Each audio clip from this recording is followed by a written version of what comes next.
अस्सलाम वालेकुम। तो जैसा कि टॉपिक चल रहा था ट्रक ड्राइवर का, तो आज की ये वीडियो फिर ट्रक ड्राइवर पे ही है कि ट्रक ड्राइवर का वर्क परमिट कैसे दुबई से या दुनिया के किसी कोने से भी लिया जा सकता है। बहुत सारे लोग फिर यही कमेंट करते हैं कि कैसे दुबई से कैसे मूव हो सकते हैं, सऊदी से कैसे मूव हो सकते हैं। एक का मैसेज आया फ्रांस से, एक का मैसेज आया इटली से आमिर भाई का, और एक का मैसेज आया माल्टा से। तो आप किसी भी कंट्री में आओ सवाए पाकिस्तान के, तो सबका क्राइटेरिया सेम ही है, एक्सपीरियंस सेम ही चाहिए होता है। तो इसके अलावा कुछ दोस्तों ने ये मैसेजेस किए कि मैट्रिक लेवल पे आ सकते हैं या नहीं आ सकते। तो इस वीडियो में भी फिर वही, कितनी तालीम चाहिए, कौन से डॉक्यूमेंट चाहिए, कितना टाइम लगता है, इसी पे बहस करेंगे।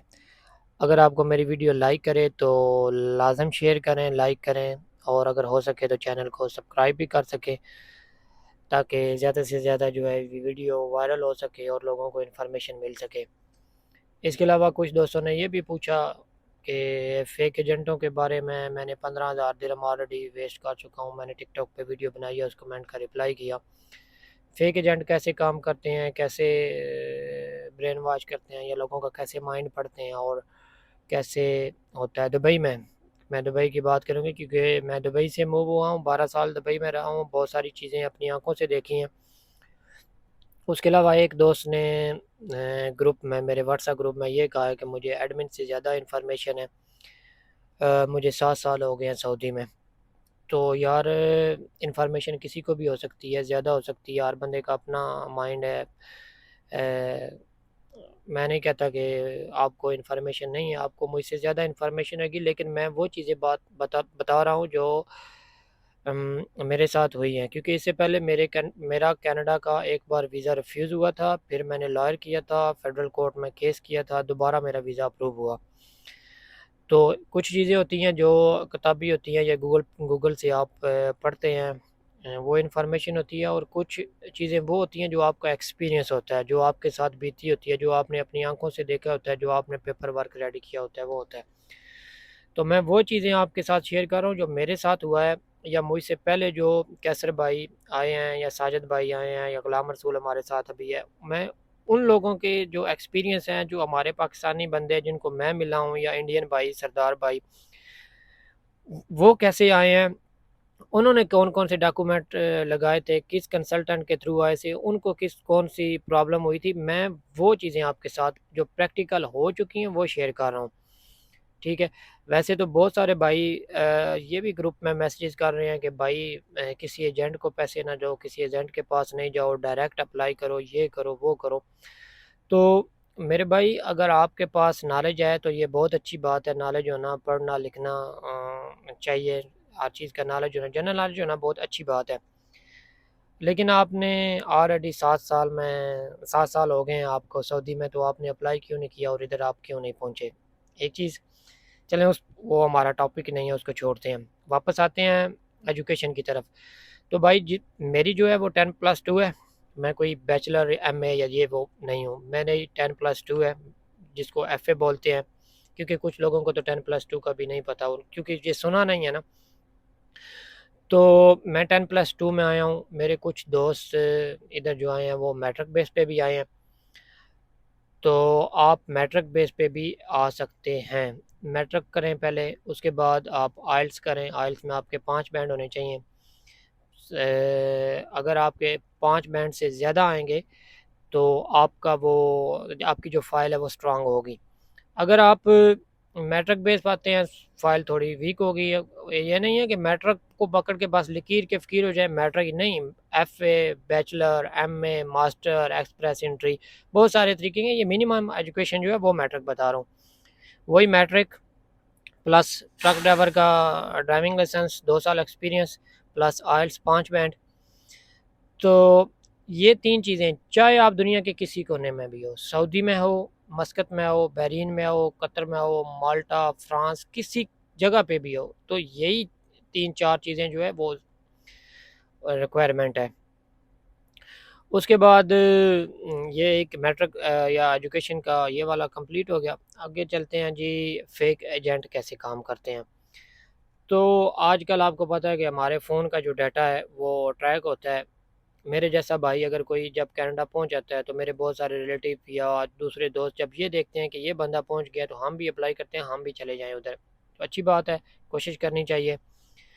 तो फिर हम लोग गूगल पे सर्च करते हैं कनाडा वीज़े के हवाले से, तो इन्फॉर्मेशन लेते हैं। दूसरे दिन या उसी दिन रात को जब हम दोबारा फेसबुक खोलते हैं तो पहला फेसबुक पे जो ऐड आएगा ना वो कनाडा के वीज़े के हवाले से ही आएगा।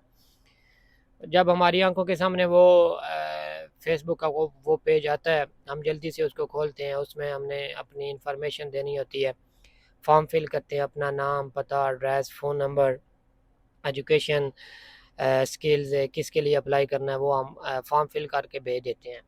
विद इन 3 डेज़, दूसरे दिन या तीसरे दिन हमें किसी भी एक फेक एजेंट की कॉल आ जाती है।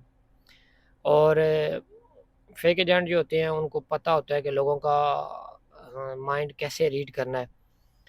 तो वो फिर आपको बोलेंगे कि आप हमारे ऑफ़िस आ जाओ, ये हमारे ऑफ़िस का एड्रेस है, आपकी प्रोफ़ाइल जो है वो स्ट्रॉन्ग है, आप कनाडा अप्लाई करने के लिए एलिजिबल हो, आपका वर्क परमिट हम करवा देंगे या विज़िट वीज़ा करवा देंगे, ये सारी चीज़ें। तो अगर आप ये सोच रहे हैं कि आइल्स के बगैर आप आ सकेंगे, तो आपकी सोच गलत है। आप कभी भी आइल्स के बगैर नहीं आ सके, आपको आइल्स लाज़म करना पड़ेगा। तो बैक टू वापस फेक एजेंटों की तरफ। तो जब आप दूसरे दिन जाते हैं फेक एजेंटों के ऑफ़िस में, सबसे पहले तो आप रिसेप्शन में जाएँगे, वो बोलेंगे जी बॉस बिज़ी है, अंदर बैठा है, थोड़ी देर वेट करें। चाहे अंदर बॉस जो है बैठ के मोबाइल के साथ लगा है या सिगरेट पी रहा है, व्हाटएवर, उन्होंने यही बोलना है कि बॉस दूसरे क्लाइंट के साथ बिज़ी है, आप बैठ जाएँ। मेरे साथ हुआ है, मैं गया हूँ, मैं काफ़ी सारे एजेंटों के पास गया था, घूमा था, मैंने केस नहीं किसी को दिया, मैं जस्ट इन्फॉर्मेशन ले रहा था। उसके बाद फिर थोड़ी देर बाद फिर वो आप बुलाएँगे कि बॉस फ्री हो गया, आ गए। जो जितनी देर अब आप बैठे रहेंगे वो रिसेप्शन वाली लड़की आपको यही कहती रहेगी कि हमारा बॉस है या हमारा ये जो है आईआर से रजिस्टर्ड है, इससे रजिस्टर्ड है, उससे रजिस्टर्ड है, इतने केसेस दिए हैं, ये दिया है, वो दिया है। ये सारी आपको ना पक्का ब्रेन वॉश करेंगे कि आप जैसा फिर बॉस आपको जो बोलेगा ना आप उस चीज़ पे यकीन कर लेंगे। तो कनाडा आने के लिए जो पट्टी है ना वो सीधे हाथ से ही ऐसे लिखनी पड़ती है या गिनती 1 2 3 4 5 6 7 8 9 10।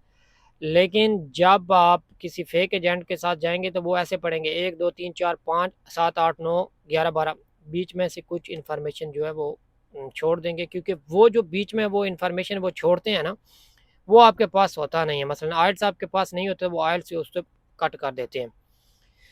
तो फिर वो आपको बोलेंगे कि जी आप एलिजिबल हो, आप इतने एडवांस दे दो। आपको पता है कि आप गूगल पे भी सर्च कर सकते हैं कि कनाडा वीज़े की जो टाइमिंग है वो 3 महीने से 8 महीने तक का लगता है। तो आपने हमें 6 महीने तक पूछना नहीं है। ये इनिशियल अमाउंट है 5000, $1500, 1500 या 1500 रियाल, दिनार, ऐसे करके वो आपसे ले लेते हैं, जैसे एक भाई ने कमेंट किया था। तो वो ले लेते हैं, फिर 6 महीने बाद तक तो आप उनको पूछ ही नहीं सकते ना, क्योंकि 6 महीने का उन्होंने टाइम लिया होता है। इस 6 महीनों के बीच में उन्होंने हज़ारों, लाखों लोगों से एडवांस ले लेना है, 1500-1500, 2000, जिधर कोई फँस जाए, ठीक है। मेरे साथ उसने क्या किया था, मुझे बोलता है कि मैंने बोला, जब सारी बातचीत हो गई तो मैंने बोला यार मेरे पास पैसे नहीं हैं। उन्होंने बोला आप अपना चेक दे दो, ठीक है, 3 महीने बाद का। तो ऐसे करते हैं वो। मैंने बोला नहीं यार मेरे पास चेक भी नहीं है, मेरा बैंक अकाउंट ही नहीं है। मैंने जान छुड़ा के उधर से निकल आया, क्योंकि मुझे सारी इनकी समझ आ रही थी। तो इस भाई के साथ भी ऐसे ही हुआ। इसने एडवांस दे दिया, 6 महीने के बाद उन्होंने पैसे इधर उधर से इकट्ठे करके 6 महीनों के बाद ऑफिस बंद, हाँ, हर चीज़ खत्म। उन्होंने क्या करना है, दूसरी जगह ऑफिस करके फिर लोगों को लूटना, लूट मार जो है वो शुरू कर देनी है।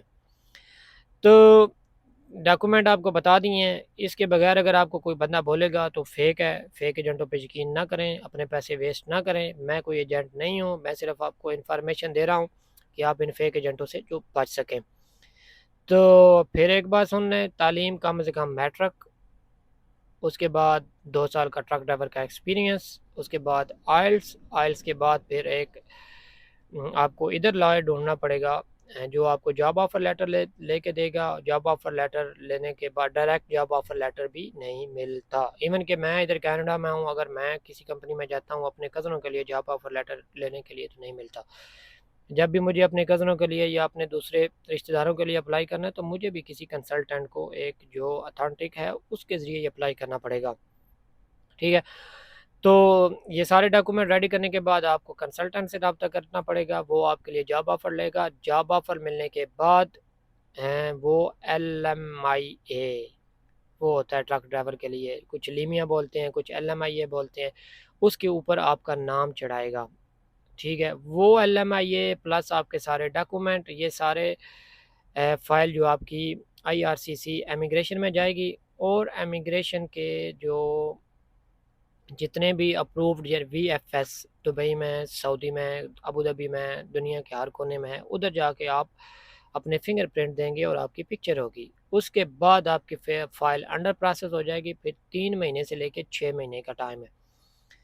और कुछ दोस्त ये करते हैं कि अभी उनकी फ़ाइल अंडर प्रोसेस हुई है, वो दुबई से या सऊदी से मेरी तरह सब कुछ बेच-बटा के अपना ट्रक, बिज़नेस, वीज़ा ख़त्म करके पाकिस्तान चले जाते हैं कि बाजी हमारा अभी वीज़ा लगने वाला है, हम अभी कनाडा जाने वाले हैं। तो कनाडा का रिफ्यूज़ल भी आ सकता है, आपका वीज़ा रिफ्यूज़ भी आ सकता है। इस डिपेंड कि जो ऑफ़िसर आपकी फ़ाइल चेक कर रहा है वो कितना सैटिस्फाई है आपसे। मेरा वीज़ा रिफ्यूज़ हुआ था, तो जब तक आपका अप्रूवल नहीं आ जाता कि आपका वीज़ा अप्रूव है, आप अपना बिज़नेस या अपनी जॉब दुबई से छोड़ के ना जाएँ।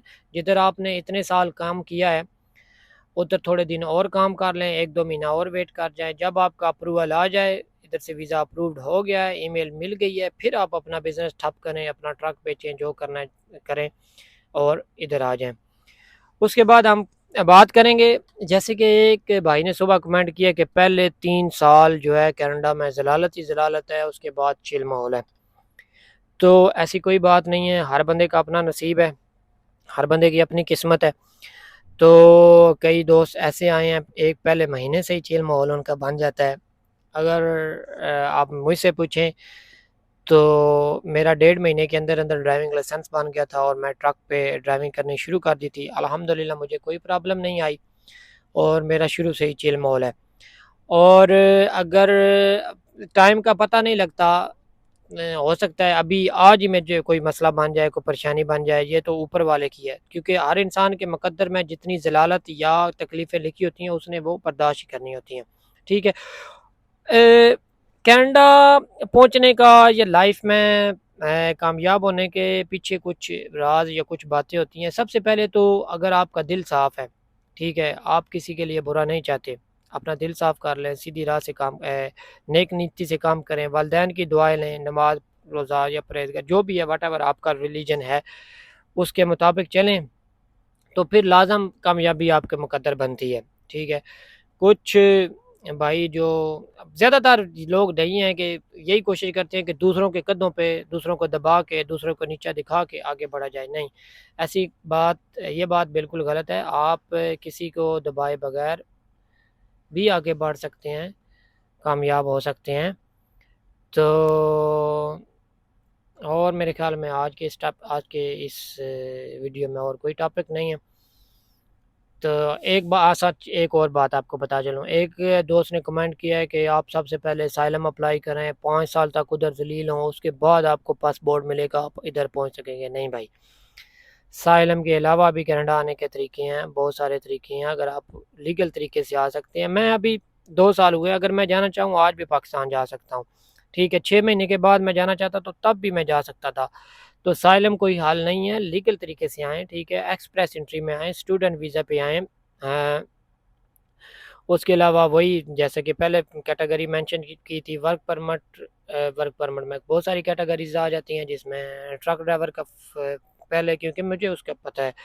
उसके अलावा सबवे मेकर, शेफ़ का, कारपेंटर का, बहुत सी कैटेगरी हैं। तो इस साइलम वालों चक्करों से बाहर निकलो, मुझे साइलम का कोई पता नहीं है। कुछ लोग पता कर रहे हैं कि हमको बताएँ कि हम साइलम आके अप्लाई कर सकते हैं। तो मुझे साइलम वाइलम के चक्करों का नहीं पता, मुझे एक लीगल तरीका पता है जिसके ज़रिए मैं आया हूँ, आप भी उस लीगल तरीके से आ सकते हैं।